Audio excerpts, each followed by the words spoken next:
Welcome back to another episode of More Than Just a Canine. I'm your host, Dustin Stiles, and I am glad you made it.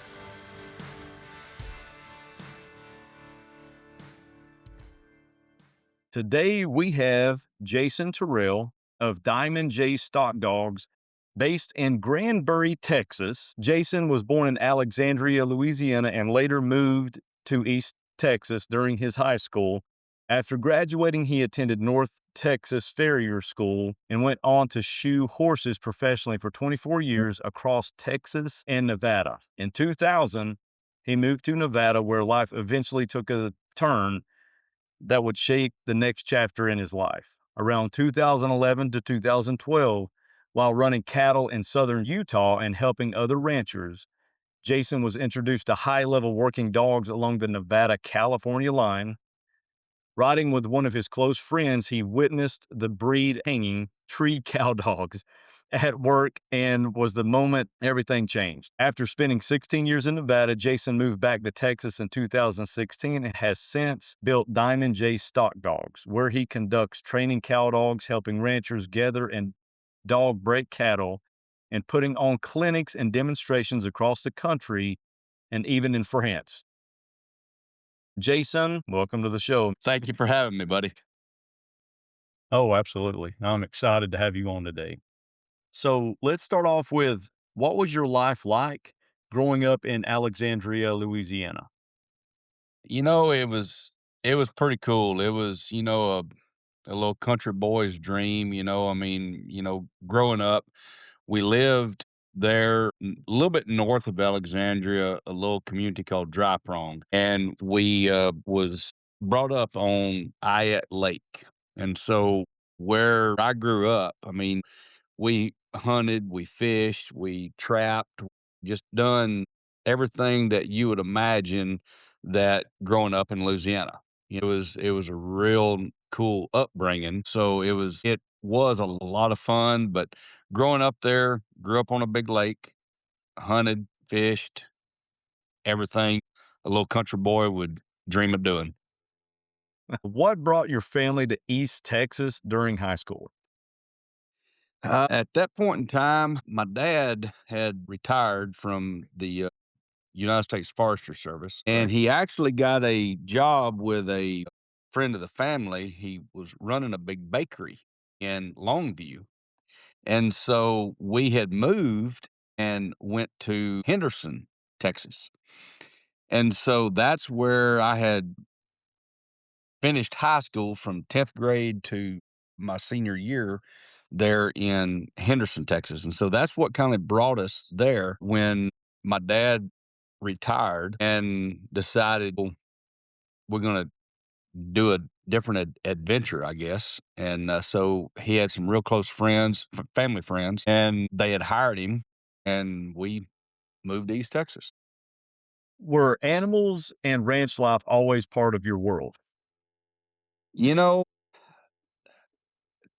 not as a kid. We always had some hunting dogs and so on and so forth. But far as true ranch type atmosphere, no, sir. As I was growing up, we had some real good family friends there in central Louisiana that had, probably 1,200 head of mother cows. They row crop soybeans and cotton, 4 or 5 thousand acres of that. And so during the summers when I was off from school, I would go spend time with those friends of ours and help them gather cattle and do all kind of farm and ranch work. But far as me, as my immediate family, my grandpa was always raising cattle and everything else, but not to the extreme of a major deal, 1,000 head or 1,500 head or whatever. But as a kid growing up, I always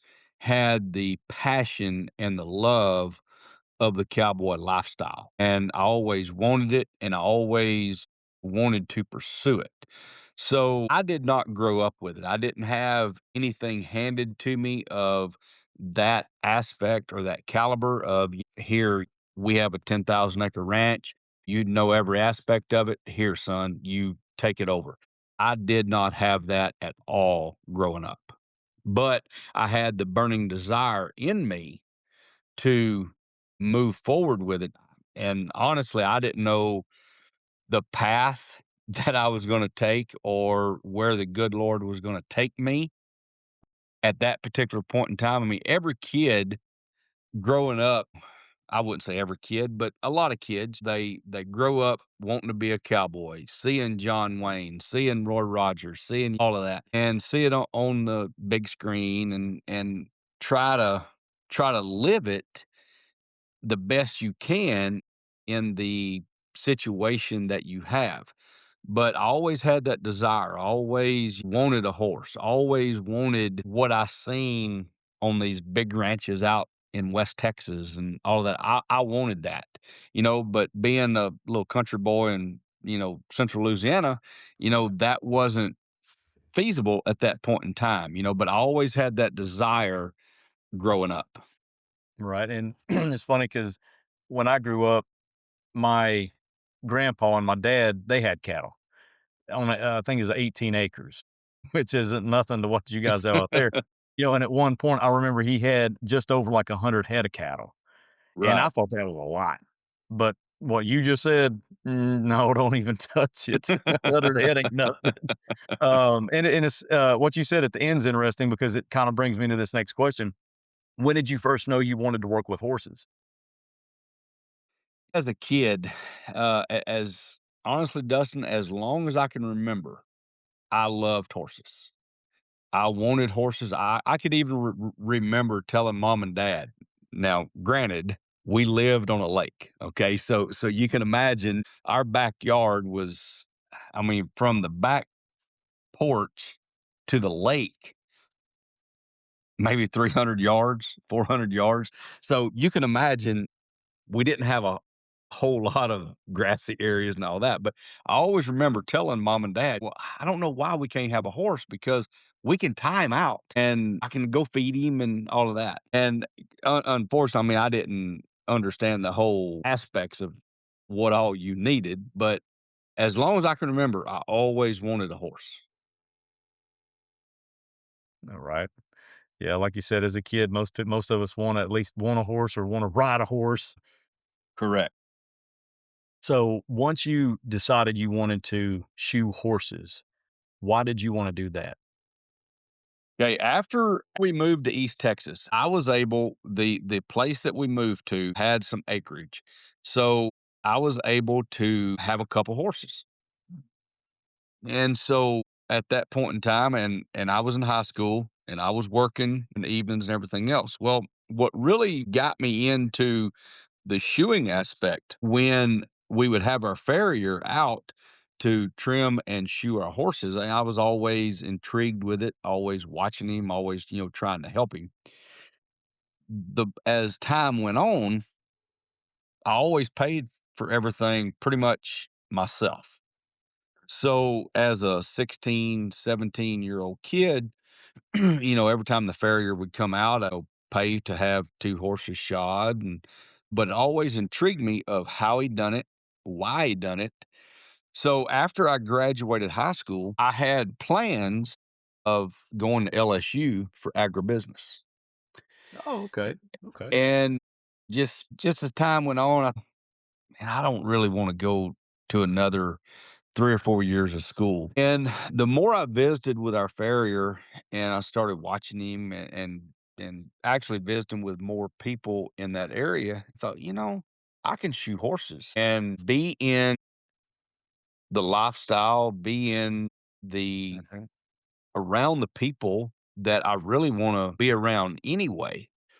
So instead of going to college, I ended up selling one of my horses and I sent myself through farrier school after I graduated there in Henderson.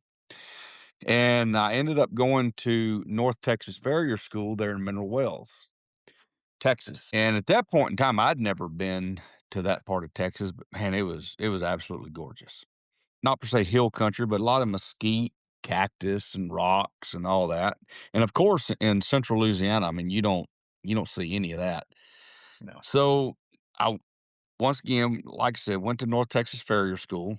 graduated from there, come back. And I was very, very grateful that there was a handful of people that give a 17, 18-year-old kid a chance because graduating farrier school, I mean, it's kind of one of those deals that when you get out, you know the basics, Mhm. but that's all you know. And so I was very, very grateful that there was a handful of people in the East Texas area that give me an opportunity and I proved myself. And so at that point in time, I started going to as many clinics and seminars and working with as many established farriers as I possibly could. And my work ethic was second to none. I mean, and I give that to my dad. He was always after us kids, get up early, work, and you don't stop till the sun goes down. And so I always had that instilled in me. So working was not a problem to me. So at that point in time, I built a very successful farrier business and really, really enjoyed it. It kept me into the lifestyle and around the horses and that particular type of people that I wanted to be around, and it paid for everything I needed, house and bills and so on and so forth. So it ended up being a very, very real good career. What did shoeing horses teach you about discipline and craftsmanship? Far as discipline, it taught me about punctuality and being on a schedule. And that's one reason, and I heard this more than once. One reason why I was so successful is when I would tell a person that I would be there on time. Right. And so not only did you deal with the horses and the aspect of shoeing, but you also dealt with people, different personalities. And along with the different personalities of people, you dealt with the different personalities of horses. So not only did it teach me punctuality and business sense of being on time and teaching me that my word is everything, it also taught me patience because you had to be very patient with the horses, but not only with the horses, but with the people. And so that's probably one of the biggest things that throughout the course of the years as life went on, that was one of the real big things that I took away from being a farrier is the doesn't matter what you do in life. If you tell somebody that you're going to be there at a certain time, you be there.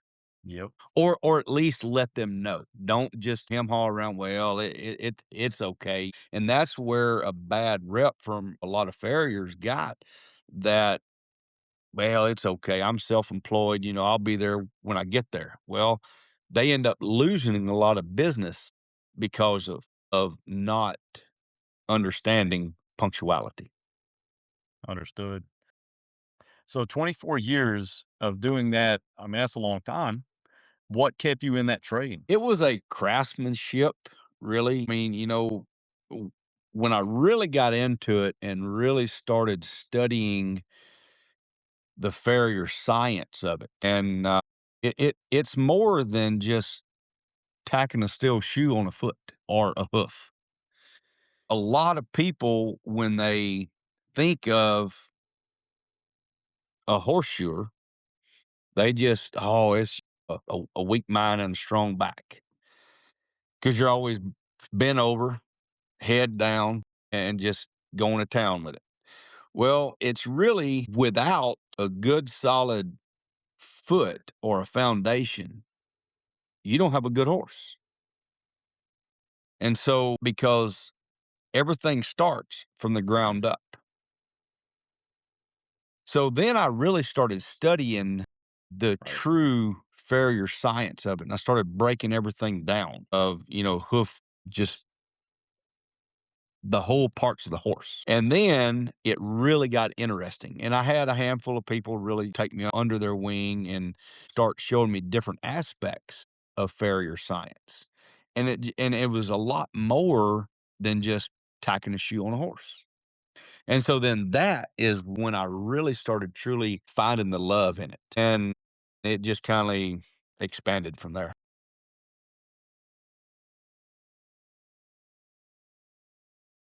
What was the biggest lesson shoeing horses taught you about people? I like horses better than people. Let's see. What's something that most people don't understand about being a farrier? They think that they're the last resort of anything lameness, and the farrier to a lot of people is just someone who puts shoes on horses, and that's it. And where which I was very fortunate later on in my career. I worked with a lot of very distinguished veterinarians hand in hand, and a lot of people disregard or just skip over the knowledge that farriers truly have over every other equine specialist in this country. Because as a farrier, you are an equine podiatrist, period. And you actually, a very, very knowledgeable farrier is more knowledgeable about the hoof capsule or from the knee down than any veterinarian, Oh, interesting. because veterinary science, unless when you're going through vet school, equine practitioner is your main focus, you only have about 4 to 8 hours of the hoof capsule, and everything else is the body and the joints and the tendons and then small animal and so on and so forth.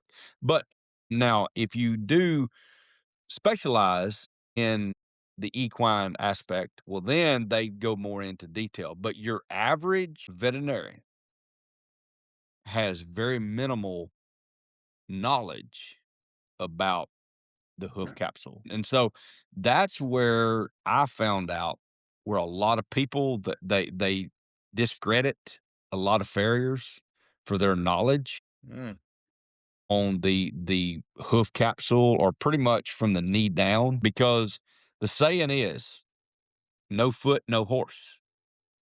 A lot of people don't think of it that way.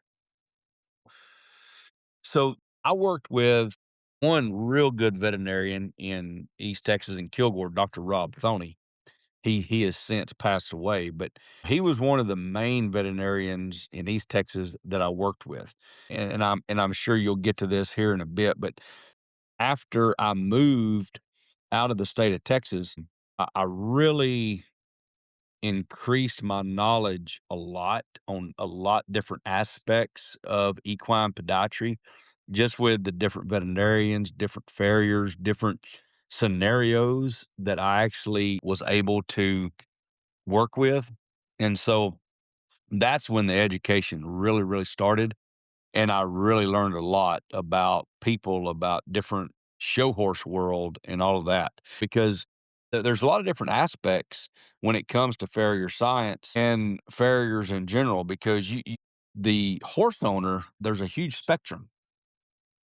All the way from backyard trail riding to show horse people.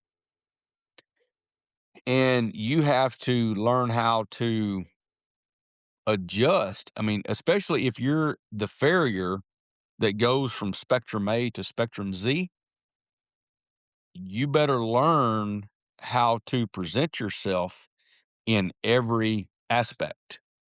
Because if all you do is deal with backyard horse people and you try to leap up and handle show horse people, it's a whole different world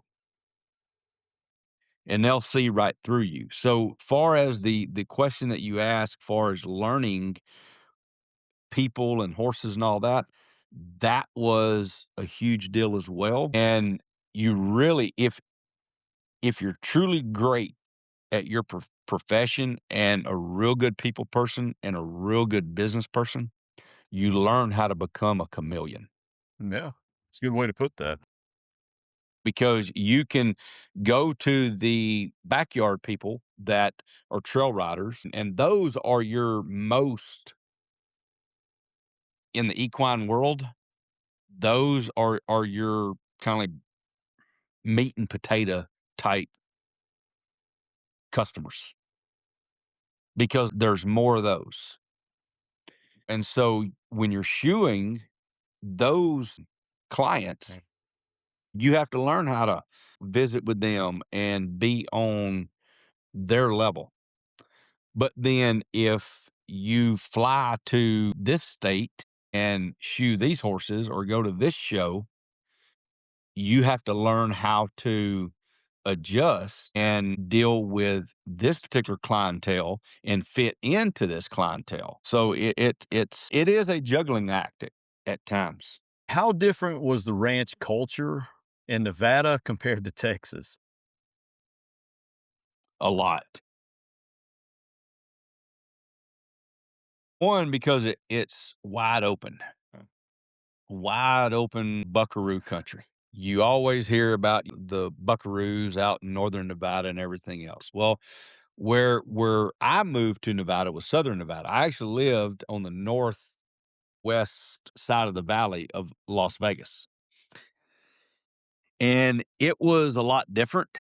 But then far as the ranch aspect, I was very fortunate. I was able to get to go to Elko and Carson City and all of those areas up there.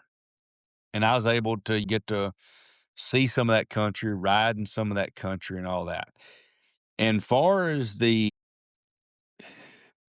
ranch type, where I am now in Granbury is a lot different than where I graduated from in East Texas.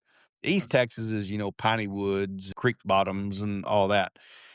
And great, great country, but just different.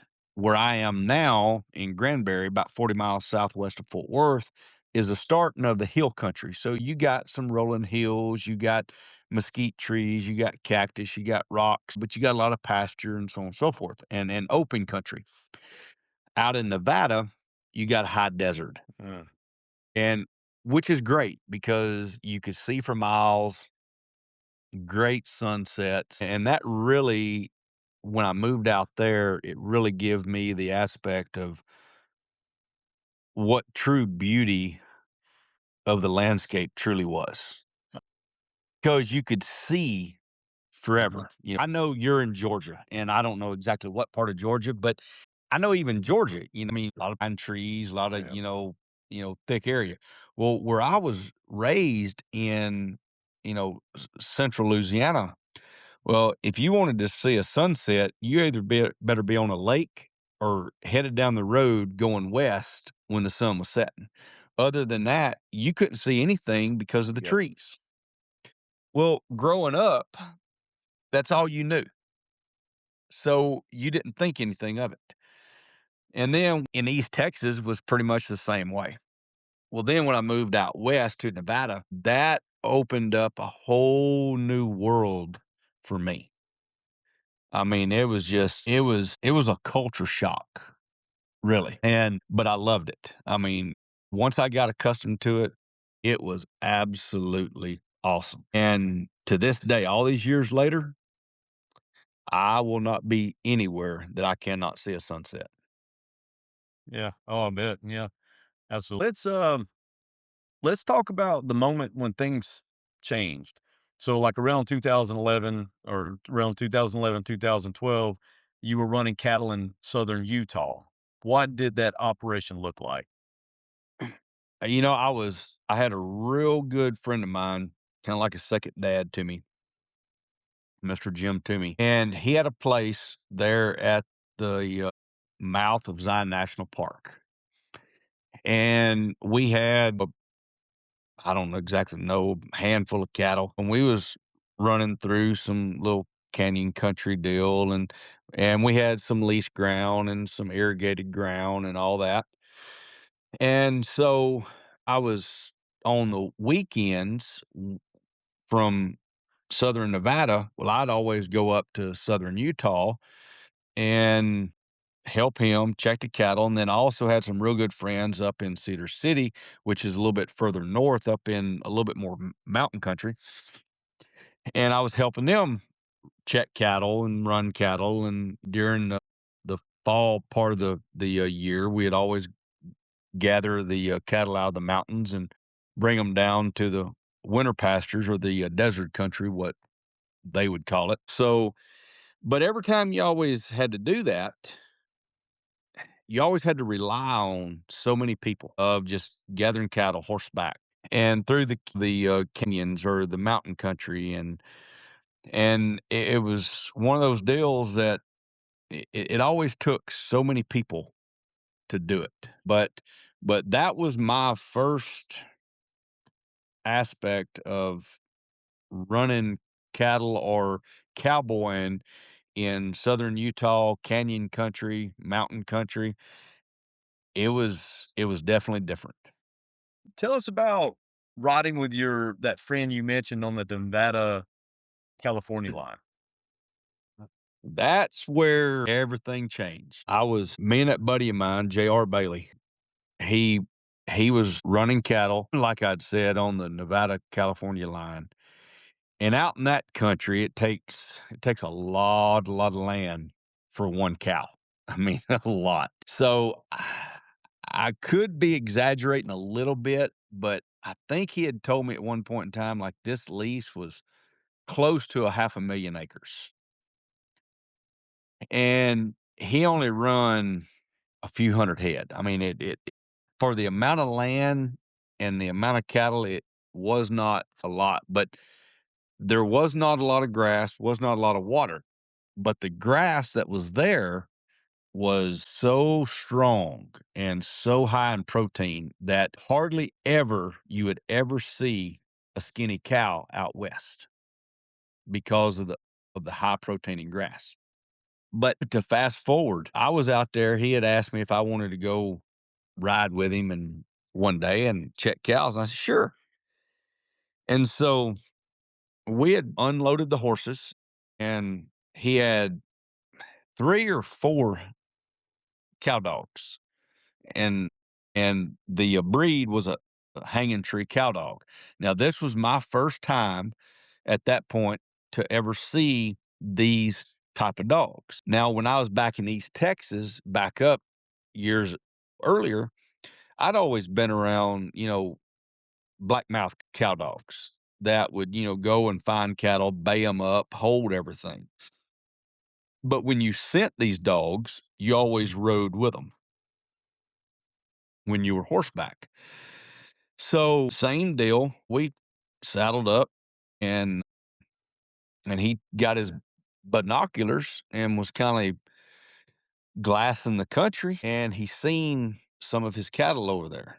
And he said, there they are, about 3 ridges over. And he took these 3 or 4 hanging tree cow dogs and he said, hunt them up, on out. And them 3 or 4 dogs just took off. Well, I started kind of following them horseback. And he said, hold on, Jason. They'll go find them and bring them back. And I kind of chuckled, Johnny, just your thought process there and your expression. And I said, you're kidding me. He says, oh no, they'll find them. That's what they're trained to do. And I said, and they're going to bring them all the way back to us. Yeah. I hand me your binoculars. And so I got his binoculars and I looked. And sure enough, I mean, you could see a small little group of cattle. And them dogs, I mean, was hooking it. And they went down top one ridge, went down the next draw, come back the second ridge, and they stopped. And man, they put them noses up in the air and they was kind of looking around and smelling. All of a sudden, they took off again, went down that last draw, come back up that ridge where the cattle were, kind of worked them a little bit and got control of them. And they got back behind them cattle and they brought them to us. in a controlled Oh, manner. wow. And Dustin, I was flabbergasted. I'd never seen anything like this in my world, ever. And so I thought to myself, there's no way. So me and JR was sitting there visiting and talking. And so they brought them back to us. And there was, I don't know, 20, 25 head, something other like that.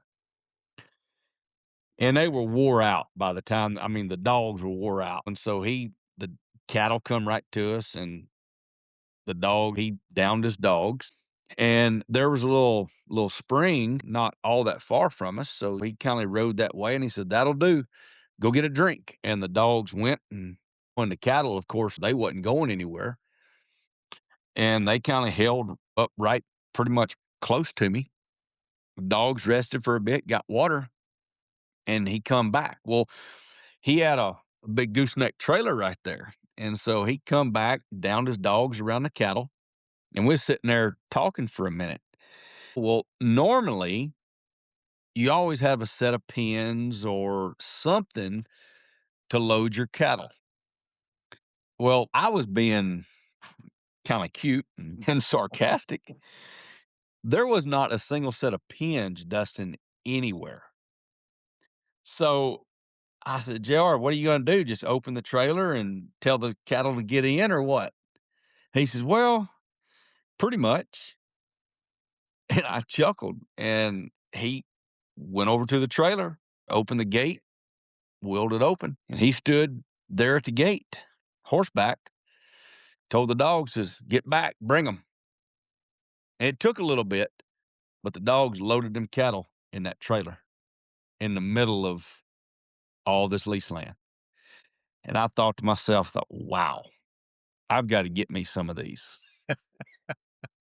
And that right there is where it all started. And so my very, very first dog was a border collie, because at that point in time, I just, the hanging trees wasn't real popular, and they just wasn't as accessible as they are right now. So I found a border collie on Ranch World Ads up in Montana, and I ended up having her shipped down. So at that point in time, I got with JR, and me and him, pretty much every evening we was working dogs together. I was learning, I was this and that. And I was researching everything I could about cowdog, a hanging tree cowdog, whatever I could do to find to learn how to work them. And so fast forward a little bit, JR was real good friends with the gentleman who started the hanging tree cowdog breed, which over the course of years, I become real close with him and his family and all that. But his name was Mr. Gary Erickson, and Mr. Gary Erickson and his son Chalk developed the hanging tree cowdog breed back in early to mid '80s. And it's a composite breed of 3/8 Calbred Border Collie, an eighth Catahoula Cur, a quarter Kelpie, and a quarter Australian Shepherd. And he only used one of his Australian Shepherds named Black Bear to put into the breed. And it's a very, very one of the most versatile breeds out there. And the reason why he put all of these breeds in it is because with the eighth Catahoula Cur, he really liked it because just what I explained to you earlier, when those dogs hit that second ridge, their noses went up and they started smelling cattle. They started winding the smell, and so they knew where they had to go. And then with the border collie, of course, all the herding natural instinct. Then with the Kelpie, with the stamina and the slick hair. And then he put in that one Australian Shepherd because Black Bear was so tough that he could handle any type of cattle. And so that's why he ended up putting that particular cross in there. And to this day, to me, it is the most ultimate breed. Mr. Gary called it the ultimate cowboy's dog. But that's one thing that when I seen JR work those, I thought, man, I've got to find out how in the world to get that. And then after that all happened, well, then I was introduced to Mr. Gary Erickson and then another gentleman, Mr. Charlie Trayer. And those 2 guys kinda took me under their wing and really taught me how to train these hanging tree cow dogs and learn every aspect about them. And so once I got into it, I got 1 or 2 and along with that border collie I had, well, then once I learned how to train them, well, then it really started helping me in Southern Utah because I didn't have to worry about waiting on anybody to help me go gather cattle. I could just take my dogs out there and go gather them and put them in pens when I needed. Then when I was helping guys up in the mountains, well, if they sent me a particular way by myself, I always had 2 or 3 good dogs with me after that. And so I never worried about cattle getting stuck in different crevices or canyons or on top of a mountain. I just send my dogs and they would go find them and I'd tell them to get back and they'd bring them to me. So that was kinda the whole turning point of going from shoeing because I was still shoeing, and then started really playing with the cow dogs and really studying it, and every day when I would come in from shoeing horses, well, I would go out, work dogs, and then even after I got done working dogs, at night, I'd go inside and I'd watch different training videos, whether it was Mr. Gary Erickson's training videos, Mr. Charlie Trayer's videos, or there was a real good gentleman in central Louisiana, Mr. Lynn Dalton. He's got some great videos, and I would watch those. And I mean, it was just constantly, I would eat, breathe, and live working cow dogs. About the same scenario of when I was really into shoeing. I mean, I studied it, I eat, I breathed, I lived it. And that's the only way you're gonna get good at anything is just study and just always making yourself more knowledgeable about what you're wanting to do. And so with that, I was shoeing horses during the day, coming in the evenings, working dogs, and then studying more at night, watching different guys, different ways of doing things. And so where things really changed, I was starting to kind of slow down on the shoeing, and I was training a few dogs for myself, and but where things really, I guess, really took off was I had a guy at the point in time, a kid working for me shoeing horses, and he was more up on all the social media or the computers or all of that a lot more than me.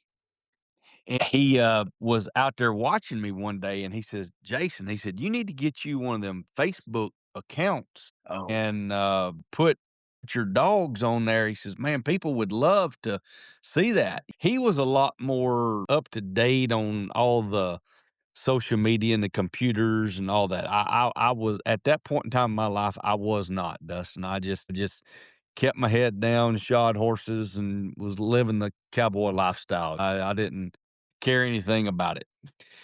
And so, anyway, what really escalated everything, I've got and still to this day is a real close friend of mine, Tim O'Byrne, which is the publisher and managing editor of the Working Ranch magazine.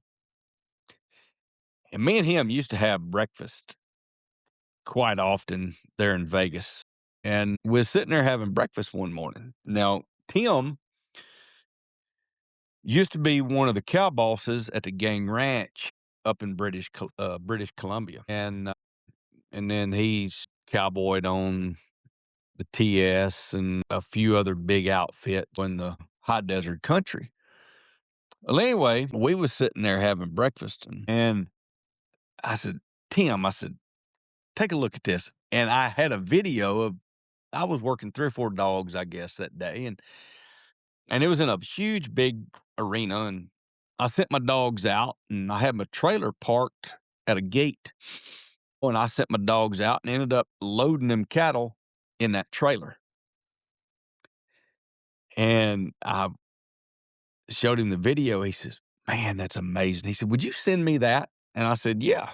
And I didn't think anything of it. Now, at that point in time, they were big on social media and they had about 80,000 followers. Well, at that point in time, it was like a week, 2 weeks previous. Well, this kid that worked for me, he showed me how to set all of this up. So he made me a little or helped me make Diamond J stock dogs and all that. So fast forward it a couple weeks. Well, Tim had posted that video on their social media deal,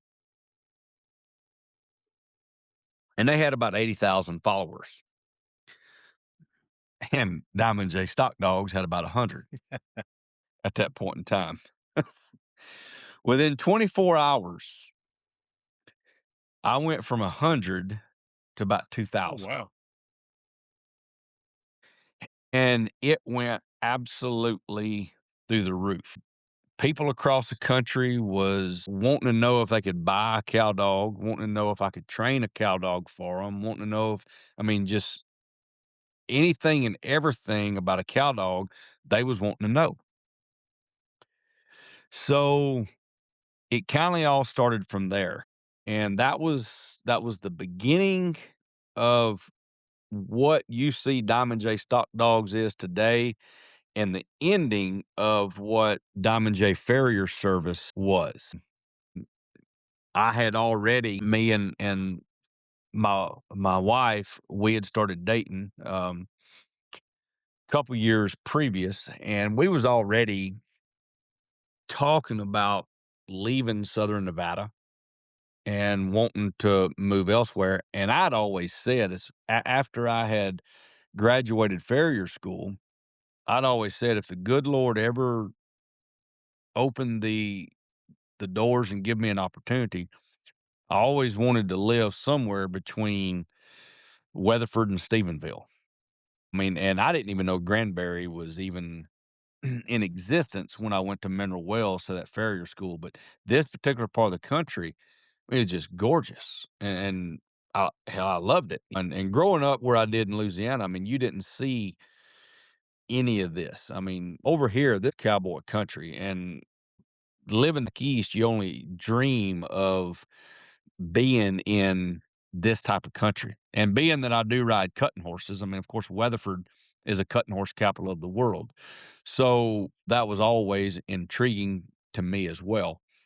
So anyway, after the cow dog deal kind of started getting real popular, well, I was training a couple outside dogs there and still shoeing a little bit, but I kind of seen the writing on the wall that we was gonna have to do something, and of course, being in Las Vegas, they have laws of, how many dogs you can have and cattle and whatever. So, and we lived in outside the city limits, so it was a little bit more leniency, but there was subdivisions being built everywhere, so they was kinda pushing everybody out.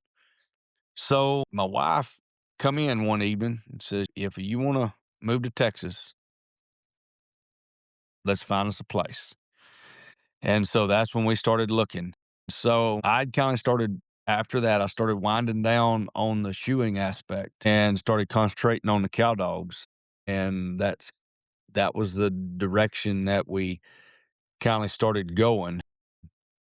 And then far as transitioning here to Texas, I had a which is a real close friend of mine now, like a brother to me, but, he he had contacted me, Jensen Gaynor, when I was over in Nevada. He had gone to a demo, a cow dog demo that Charlie Trayer was putting on at the Western Heritage Classic in Abilene. And of course, Mr. Charlie was out using hanging trees, and Jensen said, "Man, that's a neat deal. I need me some cow dogs. So he visited with Mr. Charlie. He ended up buying a pup from him, but Mr. Charlie said, well, contact this guy right here. And at that point in time, Jensen, he was running, shoot, for stockers and yearlings, probably 2,000, 2,500 head, and probably 1,000, 1,200 head of mother cows. And so when he called me, I'll never forget it. We started talking, and I asked him about his program and what it all stemmed, about. And he said, "Well, I run X amount of cattle and this and that." I chuckled and I said, You think you're gonna do this all with one dog?" He said, "Well, I don't know." He said, I seen this gentleman in Abilene and I visited with him and I bought a pup from him and he told me to call you." And I says, "Well," I said, "that's the right direction." I says, "But you're going to need about 10 to 12 dogs when we're done because you're going to wear out some dogs and you either going to get them hurt, you're going to get them killed, you're going to get them, they're going to grow old, you're going to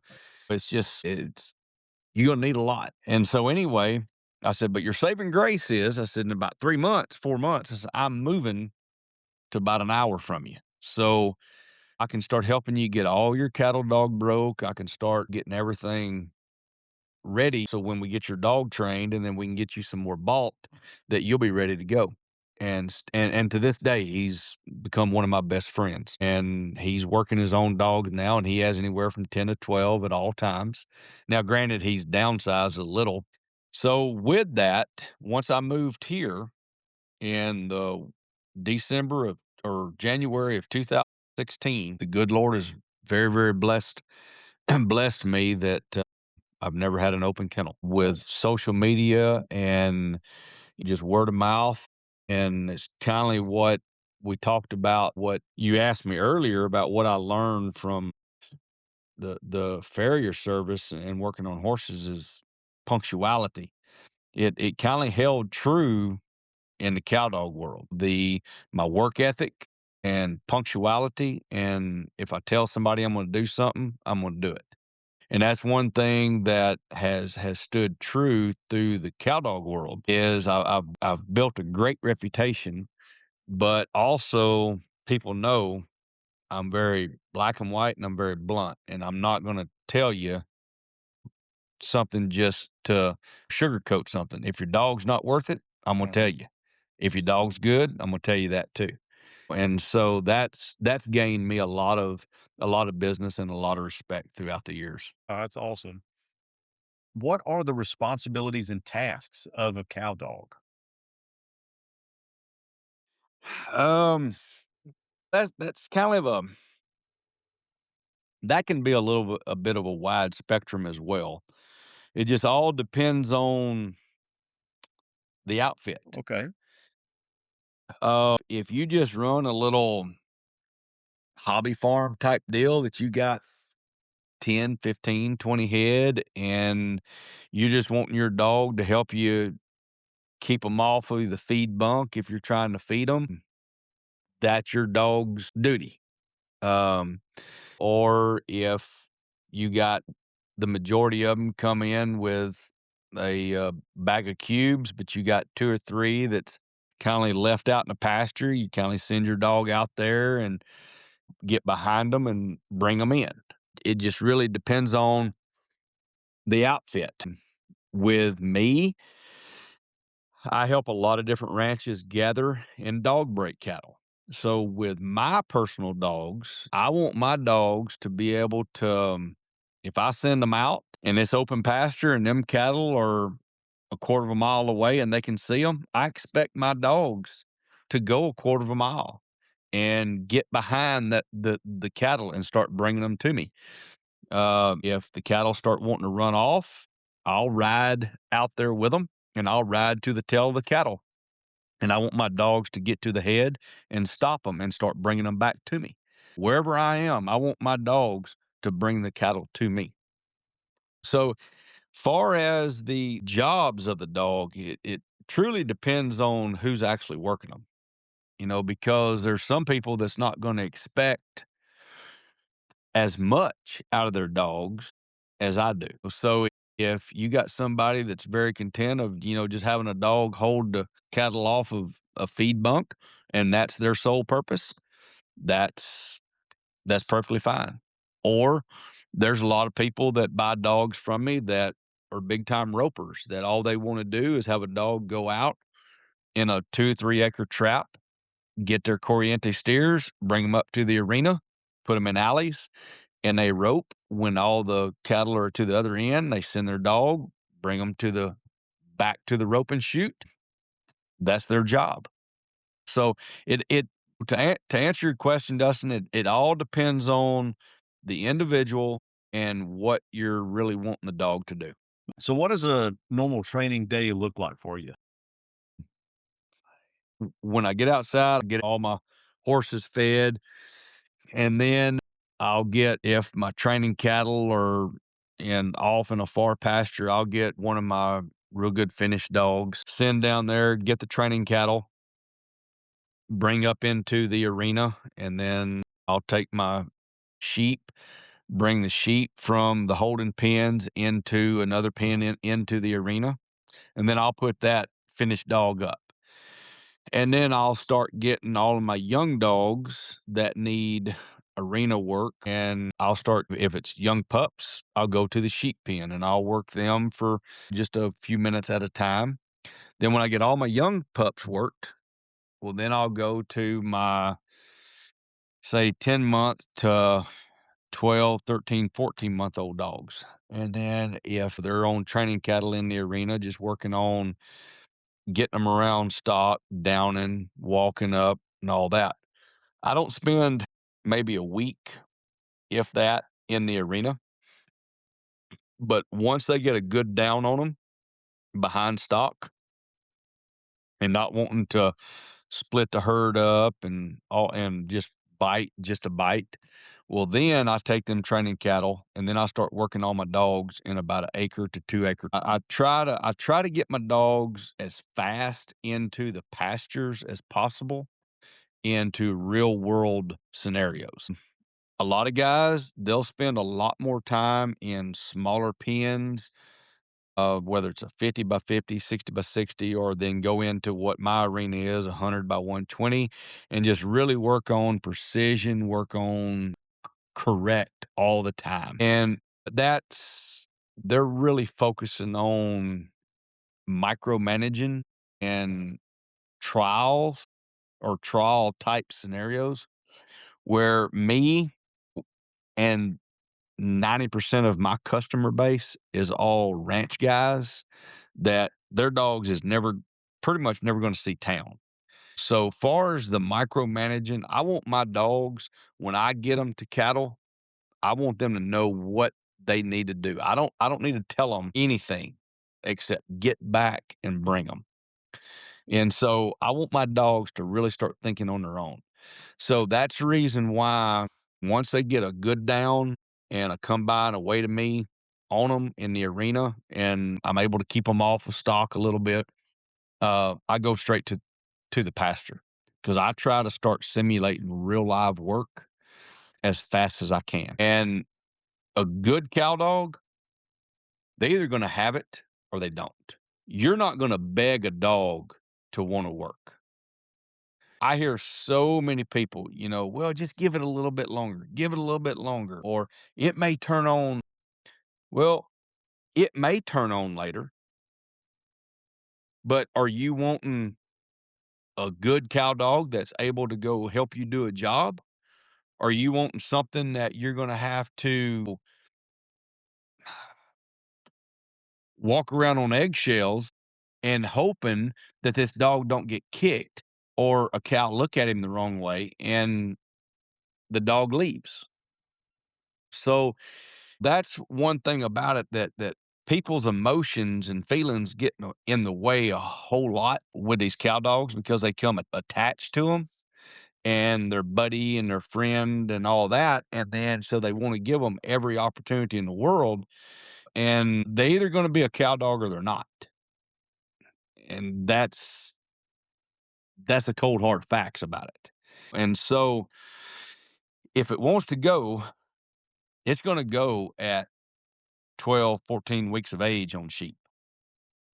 It's going to show something that has a drive, wants to work. Now, you can build onto that. And if you've got a good one, you can always make it a great one. If you got an average one, it's either going to be average or semi good. But the ones that has that drive and has that natural want to from 14 to 16 weeks of age, you can almost guarantee as long as you give it every opportunity, it is going to be a good cow dog. I know you mentioned this, but what does it mean to dog break a cattle? It's pressure and release. So most cattle, when you send a dog and you put a dog in front of them, most cattle is going to charge that dog, chase it.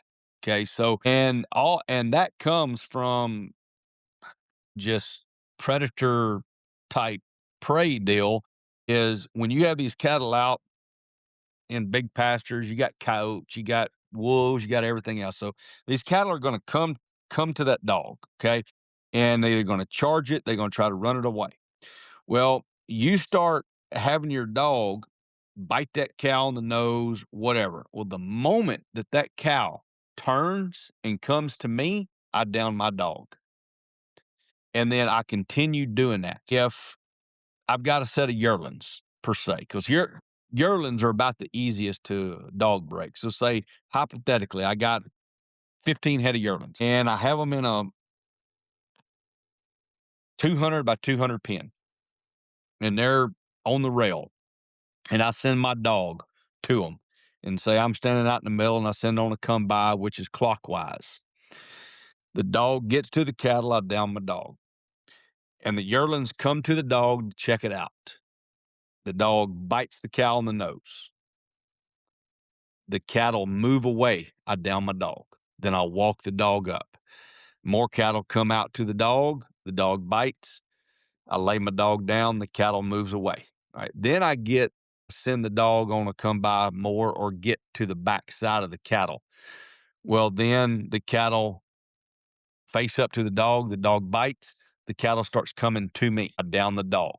Then that's where the dog breaking really starts because it's pressure and release. So then they figure out, well, the safe place is to wherever that person is, whether it's me, whether it's you, whether it's another rancher, where it doesn't matter. If that dog is on the back side of those cattle do not want any part of that dog. So they want to come to where that person is, whether it's at the gate, whether it's, anywhere.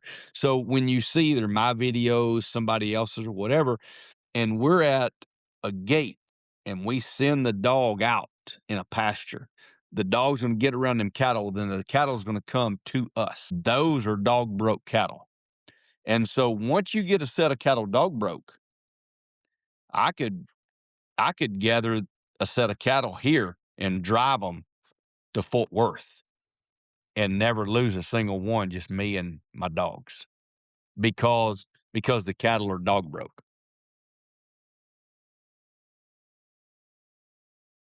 And it's once a set of cattle's dog broke, the stress goes way, way down. One cowboy and one or two dogs can gather a lot of cattle. Less stress and at a walk than having 4, 5, 6 guys horseback that are all working against each other. Yeah, that makes sense. Let's see. You mentioned you put on clinics and demos. What are these clinics and demos? The clinics I put on now, they're pretty unique. I don't think anybody else puts these particular types on. It's me and two other guys that I have helped me. We have a 2-day clinic. Then the first half or the first portion is video type, school type deal. And then we go into the arena and we evaluate on training cattle where everybody is of their how good the dogs are, how good the handler is, where they need to be, and so on and so forth. All right, then fast forward after that first day after lunch. Well, then I've got 2 different pastures set up. So there's a lot of people that come to clinics, not only mine, others, and they're a pretty dang good handler and a pretty advanced dog that they may need help on outruns, quarter mile outruns, or help in brush and finding cattle in brush. Well, so many people, when they put clinics on, it's always in an arena with either training cattle or sheep. Well, if you have a dog that helps you gather cattle every day, your dog's got it down. Your dog's got to come by, wait to me, walk up, all that. So you're wasting your money and your time to go to a clinic that they say is for beginners and advanced, but they don't give that advanced handler anything to really learn because they stay right there in a controlled environment. So with that, I kind of made my clinics a little different because after that first morning, the people that really has inexperienced dogs or inexperienced handlers and really don't have a good down on their dog or don't understand, come by, wait to me or whatever, they're going to stay in the arena. So either me or one of my constituents is going to stay right there with them and help them. Well, then me or another one of my guys will go out in a pasture with 15 to 20 head of yearlings. And they can work on gathering bigger numbers, they can work on outruns, they can work on whatever in a 7 acre pasture. Or if they say, I'm good at pasture work, but man, I'd sure love to learn how to make my dog go into brush and find cattle. I got another 12 acre pasture with another 5 to 10 head that I can set up any scenario, and those people can work there. And so those are the way that my clinics are set up. And then, far as demos, matter of fact, I've got to go the 3rd week of March to Montrose, Colorado, and put a 1 day demo on there. But the demos, they just pretty much they either have me cattle or sheep, and I just start talking about the cow dog and what I'm going to do, and showing the way that I send dogs around and how easy it is to handle your stock with the dog on the backside and then bring the stock to me and the pressure release and all of that. And so by the end of the demo, I'm just kind of walking around either foot or horseback, and I'll just bring the cattle around and figure eight them. And then normally I'll have a stop trailer in the middle of the arena, and then I'll just open the gate and I'll end up loading the cattle in the trailer and just pretty much showing how effective a cow dog can truly be. You've done clinics, you said, all over the United States and even in France. So how did France happen? Um, Back in 2020, I believe it was, Miss Francois Raimondo sent me a message and was inquiring about some cow dogs. And when I said, "Yeah," I said, I can dang sure help you." And of course, the way social media is, I mean, anybody can be reached Right. wherever. So I said, "Well, where about are you located?" And she says, "Outside of Lyon, France." And I chuckled and I said, I'm in Texas, right?" And, and she said, "Well, yeah, but I can fly there." And I thought, well, okay, I guess you're serious. And I said, "Yes, ma'am." I said, I can dang sure help you." So anyway, she sent me her program and what her whole scenario is. And I said, "Well, yes, ma'am." I said, "These dogs will sure enough help you." And she already had a border collie, so she already knew how to work dogs. But like a lot of people with border collies that just don't have enough grit or enough stamina, they're looking for just a little bit more. So I said, "Yes, ma'am." I'd be more than happy to get a set of dogs that you can look at, you can try, you can do whatever." So she flew over here and spent about two weeks with me and my wife. And actually, me and her, that one good friend of mine I was telling you about a while ago, Jensen, he had a big lease there in about an hour from here, and so I took her and with 4 or 5 dogs, horseback, and me and her went and gathered a bunch, and she was able to see how these dogs truly operated and all that, and I had about 3 or 4 for her to try, and, there was, like, 2 of them that were mine, another one that was a good friend of mine's, and then another one that somebody shipped in to me for her to try, and, ended up, I thought the best fit was that one buddy of mine's that sent a dog to me. So, she ended up buying that one, and I kept it here, and she got all the paperwork together in about 2 or 3 weeks, and they ended up shipping it over to, France. And so she asked, she said, "Well, would you be interested in coming over for a clinic?" I said, "Yes, ma'am, I'd be more than happy to, but how are they gonna understand me?" So, she actually the lady that is my translator, she's a farrier as well over there. She's from, Switzerland, and this lady, sweet lady, very phenomenal. She speaks 5 different Oh, languages, wow. and, and she has some working dogs herself, and so anyway, we set it up, and it was gonna be, I think, the spring of 2021. Well, that's when COVID hit, and so, of course, all that and the clinic was full. I mean, she had already received all the funds and everything else, and so but everybody still wanted me to come. So whenever COVID ended, I think my first year was 2023. Yeah, because this will be my 4th year going. So my first year over there was 2023, May or June of 2023. It was a full clinic. And so, like I was saying, Solveig she translated great. And by the second to third day, I was starting to understand them, and they were starting to understand me, and it was a very, very good deal. So then after that clinic, well, they wanted me back. So we booked it again.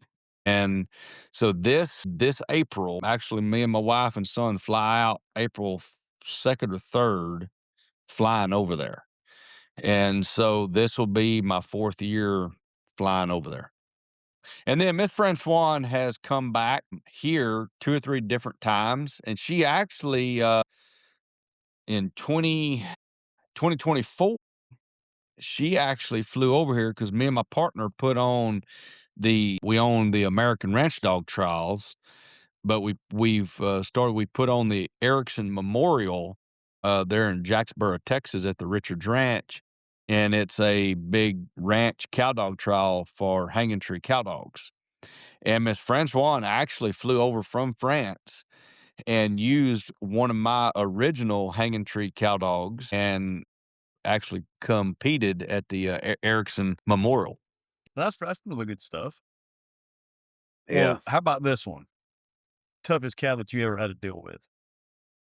I may have to think on that one for a little bit. That's all right. Take all the time you need. It might have been a kind of a hard question as many years as you've been doing this. Hmm. Not one particular cow, but it was a set of cattle. I'll never forget it, and it took me, I'm gonna probably say 2 hours to get them pinned. It was a set of rodeo, bucking cattle, and it was cows, but, and that one good friend of mine that I was telling about, Jensen Gainer, he had a lease there outside of Dallas, Fort Worth area, and it was like 15 or 20, and the week previous or 2 weeks previous, he had like 5 to 7 guys horseback. tried to gather them, and they couldn't get it done. Them cattle were everywhere. And so he called me, and I'd already helping him dog break a few of his sets. But he's Jason, he says, "Man, I got these set of rodeo cattle that's on one of my leases. They're not mine. They're the neighbors, but I need to get them pinned, and I can't pin them. I even had 10 guys horseback last week, and they just cannot be pinned." I said, "Well, do you have a set of portables?" He says, "Yeah, I got a set of OK Corrals." I said, "Well, go set them up." I said, "I'll be there Tuesday morning, Wednesday morning, whatever it was." I said, "Meet me there at daylight." And it was typical of this country. I mean, mesquite and cactus, and I mean, it was tough. So I had 3, maybe 4 dogs with me, and we found them. And so I just told him, I mean, and they were flighty. I mean, they were wanting to trot. Once they seen us, well, they took off, and so I just told my dogs, "Get ahead." And man, they went and stopped them and fought them for a bit and kinda started running them back to me, and I downed the dogs, and I let the cattle trot past me, and I kinda rode toward the tail and told the dogs to get ahead, and finally got them somewhat stopped, but then started going toward the back corner.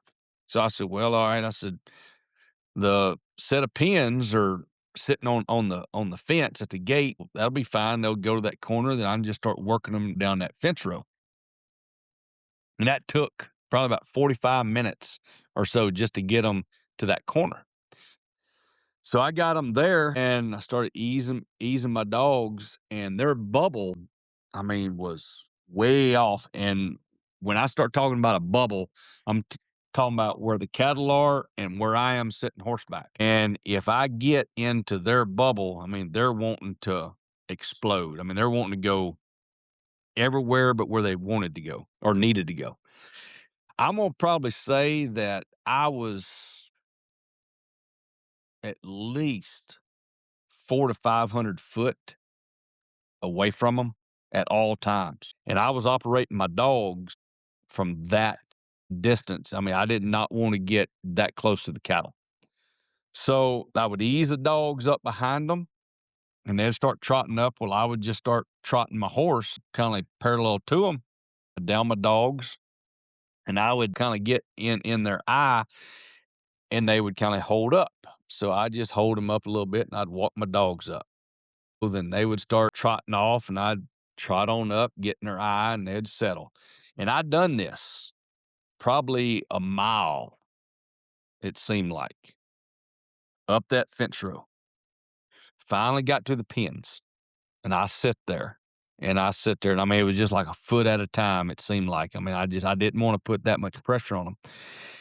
And there was 1 or 2 that eased into the pins, and then the ones on the outside, and they just split like rabbits, and then the rest of them would take off, so I'd had to regather everything. The dogs, I mean, would just work their tails off. Finally, I would get the cattle settled and held. Now then I'd take the dogs to water, and then I'd go back to the cattle, and I'd done this 3 times, and on that 3rd time, I'd ease up. And I finally got them pinned, and I was able to close that bubble in each and every single time that I'd get them on that fence row, because after a while, they knew that they wasn't gonna get away from them dogs, Right. and it kept pressure and release. So they knew that if they stayed calm, the dogs wouldn't be on them. But the moment they ran, the dogs would be right on their heads. So I just kept easing and easing and easing, and that was probably some of the roughest cattle that I can ever remember gathering and pinning. But we finally got them pinned, but it was 2.5 hours of just me working them dogs, and just it ended up being like a chess match, Right. chess match. All right. So I got some questions, and they're called rapid fire questions. It's kind of like give the quickest answer you that comes to your mind. But keep this in mind. I'm not putting you on a timer. There's not like, so don't feel like you're on the clock or anything. Okay. But Let's see. So, one word that describes a great cow dog. Grit. It's funny you say that because my next question is grit or brains. I would choose grit. Best trait in cow dogs. And that's best trait. That's kind of hard to answer because I don't, I honestly, I really don't know, Dustin, if there's really one. Or what's maybe just a really good trait that you would think? I mean, far as the hanging tree cow dogs, the one trait that I really like about them is their ability to go hunt and find cattle. Right. But being that they're such a well-rounded cow dog, along with that trait deal, yeah, they're able to go hunt and find cattle, but they have grit, they got brains, they got stamina, they got great herding ability. I mean, it's with that particular breed, honestly, I don't know if there's just one trait that really stands out. The hardest thing to teach a young dog. Patience. Like you said before, you got to have a lot of that yourself, correct? Correct, correct. Yeah. What's your favorite command to give? Hunt them up. A dog's loyalty or a dog's toughness? Toughness. Would you rather gather cattle in the heat or the cold? Cold. Cold. I would say that too. I would probably want to do the cold. Nevada desert or Texas pasture? Texas pasture. All right. Sunrise or sunset on the ranch? Sunrise. Sunrise. Okay. A horse that you'll never forget. Uh, Probably the one I had to put down back in July. Mac. He was my very first finished cutting horse, but I ranched on that horse for a lot of years. Let's see. Best ranch meal after a long day. Uh, Probably chicken fried steak. Chicken. Yeah, I agree with that. I can eat some of that now. Uh, Coffee at dawn or at dusk? For me, both. Oh, it's patience. Is it learned or is it natural? Learned. Biggest lesson dogs have taught Ooh, you? um, biggest lesson dogs have taught me. Hmm. Probably heart. What keeps you motivated each day doing what you do? The love of the life, or I actually the lifestyle and the love and passion of these cow dogs and how far that we've gone and seeing these the the cow dogs that we have today far as the young cow dogs I'm training. I mean, it's just the amount of drive and honestly, Dustin, to sum that up, what keeps me going is I guess the lifestyle, the cowboy lifestyle of knowing that I'm making great cow dogs that I know I can saddle up and go to different ranches and do what I truly love each and every single day. So that's a good answer. I figured that's what you were going with that. What do you want Diamond J Stock Dogs to stand for? Yeah, I guess it would be honesty, compassion, and grit.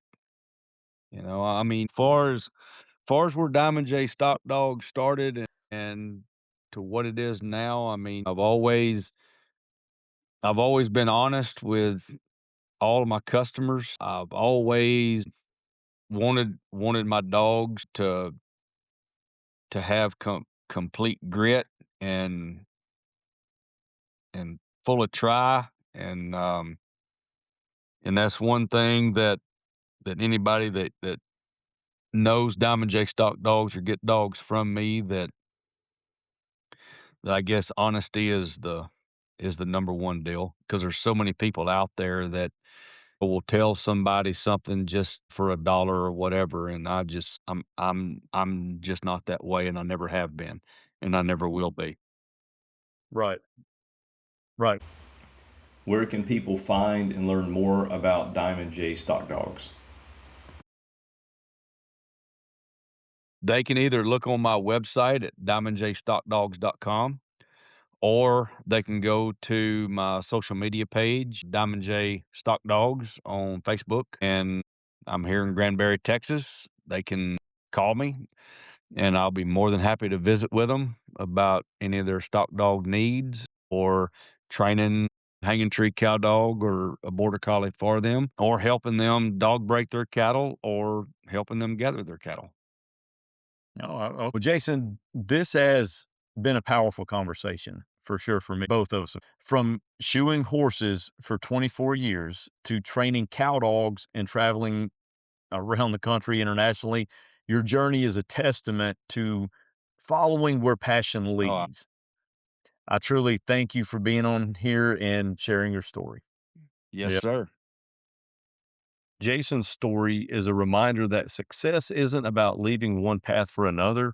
It's about building on what you've learned from farrier work to becoming a leader in the cowdog world. His journey shows what's possible when you stay disciplined, show up when you say you will, and fully commit to your craft. That standard, doing what you say when you say it, has carried him through his career. And it's a big reason he's built the reputation he has today.